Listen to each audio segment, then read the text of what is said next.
అందరికీ నమస్కారం. Welcome back to our YouTube channel Astroways 319.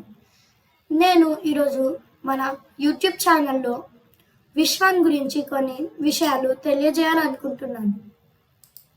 విశ్వాన్ని గనక మనం గోళాకారంగా తీసుకున్నప్పుడు 360 డిగ్రీలుగా మన ఋషులు భావించి దానిని 12 విభాగాలుగా విభజించారు. ఒక్కొక్క విభాగానికి 30 డిగ్రీలుగా నిర్ణయించి దీనినే మనము రాశి అని ఇప్పుడు అంటున్నాం. మనం గనక రాశుల పేర్లు చూసుకుంటే మేషం, వృషభం, మిథునం, కర్కాటకం, సింహం, కన్య, తుల, వృశ్చిక, ధనస్సు, మకరం, కుంభం, మీనం ఇలా 12 రాశులుగా విభజించినప్పుడు ఒక్కొక్క రాశికి 30 డిగ్రీలు అంటే 30 × 12 = 360 డిగ్రీలు. అలాగే మనం ఉన్న భూమిపై నుంచి గ్రహాలను కనుక పరిశీలిస్తే దానిని బట్టి ఆ రాశి ఫలానా గ్రహం ఫలానా రాశిలో సంచరిస్తుందని మనము వాటిని గుర్తిస్తాము. వీటిని బట్టి మనకు నెలలు అనేవి ఏర్పడతాయి.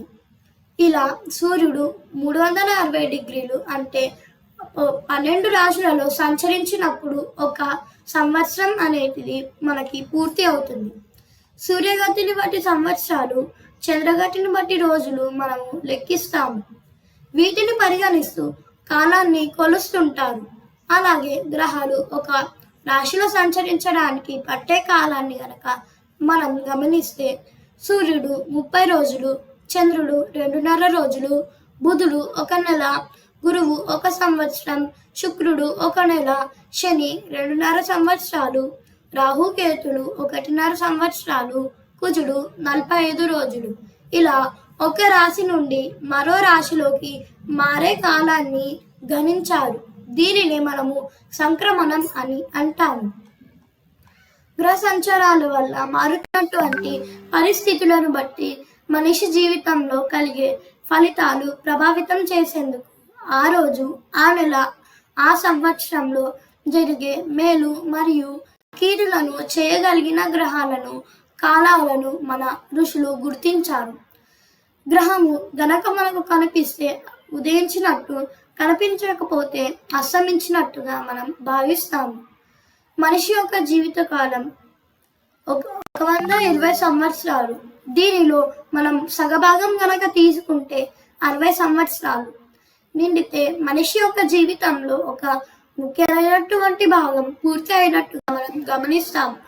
ఆ తర్వాత జీవితం అంతా ఆధ్యాత్మికంగా తెలియజేస్తుంది. దీనికోసమే మనము షష్ఠి పూర్తి ఉత్సవం అనేది జరుపుకుంటాము. పిల్లలకు బాధ్యతలు అప్పగించి వారు ఆధ్యాత్మిక చింతనలో మునిగిపోతారు. కాబట్టి పుట్టినప్పటి నుండి 60 సంవత్సరాలు లెక్కించేందుకు ప్రతి సంవత్సరాన్ని ఒక నామంతో పిలవడం కూడా భారతీయుల ఒక విశేషం. ఇది అండి ఇవాల్టి వీడియో. మరో వీడియోలో మళ్ళీ కలుద్దాం. మీ నిశాంత్. ధన్యవాదాలు. ఇంకా ఎవరైనా మన ఛానల్ని సబ్స్క్రైబ్ చేసుకోకపోతే ప్లీజ్ సబ్స్క్రైబ్ ఆస్ట్రోవేస్ 319. ధన్యవాదాలు.